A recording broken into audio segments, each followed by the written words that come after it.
Tema: Senhor, eu não sou digno. Baseado em Lucas 7, 1 a 10. Introdução. Eu sou um homem de guerra. Aprendi a dar ordens antes mesmo de aprender a demonstrar sentimentos. Minha voz fazia soldados marcharem. Meu comando decidia destinos. Minha espada representava Roma, poderosa, temida, invencível. Mas havia uma batalha que eu não podia vencer. Meu servo, meu amigo, estava morrendo. Eu vi homens tombarem em guerras, vi corpos caírem em campos de batalha. Mas nada me feriu tanto quanto ver alguém que eu amava sofrendo sem que eu pudesse fazer nada. Foi então que ouvi falar de um homem chamado Jesus. Diziam que os cegos voltavam a enxergar, que leprosos eram purificados, que até os demônios fugiam diante de sua voz. Mas o que mais me impressionou era que ele olhava para pessoas comuns. E naquela noite, eu percebi que diante dele, até um centurião romano era apenas um homem necessitado de misericórdia. Capítulo 1. A dor.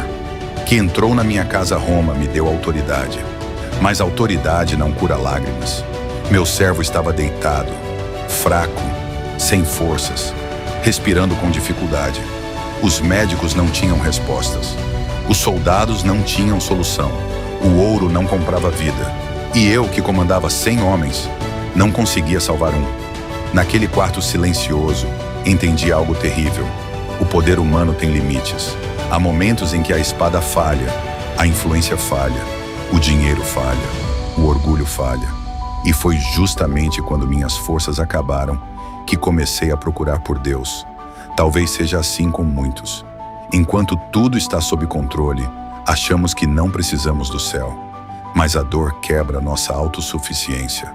O sofrimento nos faz enxergar aquilo que o orgulho escondia. Naquela noite, pela primeira vez, eu não era um centurião. Eu era apenas um homem desesperado. Capítulo 2. O homem que eu nunca tinha visto. Eu nunca tinha visto Jesus pessoalmente, mas ouvi sobre ele. Ouvi que tocava os esquecidos, que se aproximava dos rejeitados, que não ignorava os quebrados. Isso me confundia, porque Roma admirava força, mas Jesus parecia admirar humildade. Então enviei alguns anciãos judeus até ele. Eu sabia que para muitos eu era apenas um romano, um invasor, um estrangeiro.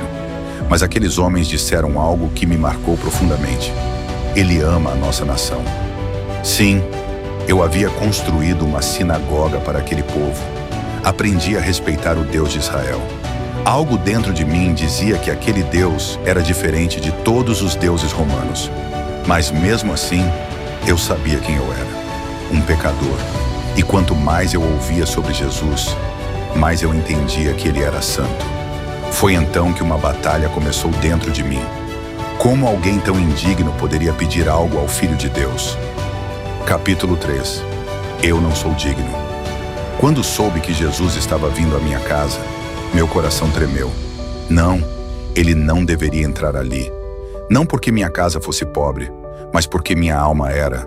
Então mandei amigos dizerem: Senhor, não te incomodes, porque não sou digno de que entres debaixo do meu telhado.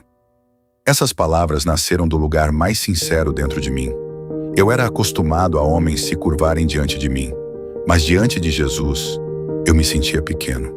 E foi naquele momento que compreendi algo poderoso. A fé verdadeira nasce da humildade verdadeira. Há pessoas que querem milagres, mas não querem reconhecer sua miséria espiritual.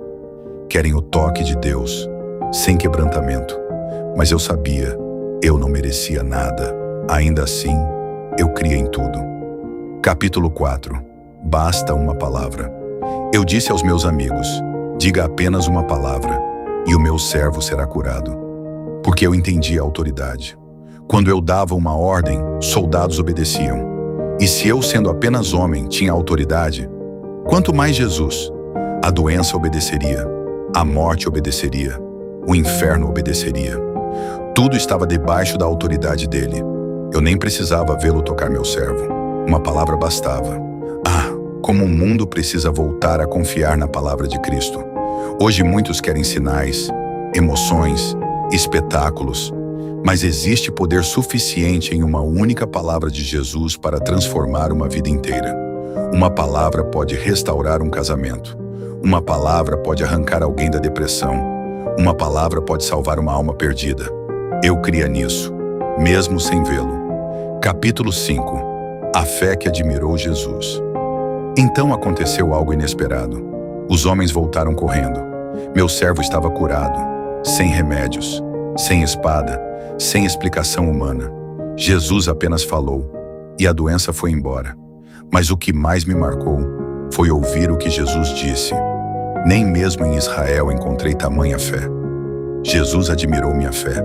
Não porque eu era perfeito, não porque eu era importante, não porque eu tinha posição, mas porque eu criei. Um romano, um estrangeiro, um homem improvável, e ainda assim, alcançado pela graça. Isso me ensinou algo eterno. Deus não procura títulos, Ele procura corações que creem. Conclusão. Quando o orgulho cai, a fé nasce hoje. Muitos me conhecem como o centurião de Lucas 7. Mas eu quero ser lembrado de outra forma. Como um homem que entendeu que não era digno, mas mesmo assim foi alcançado pela misericórdia de Cristo. Aquele encontro mudou minha vida.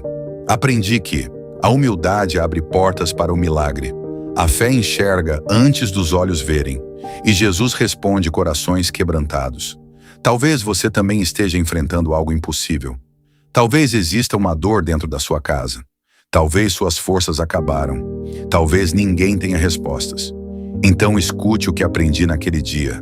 Você não precisa ter tudo sob controle. Você só precisa confiar naquele que tem autoridade sobre todas as coisas. Porque ainda hoje, uma única palavra de Jesus continua sendo suficiente.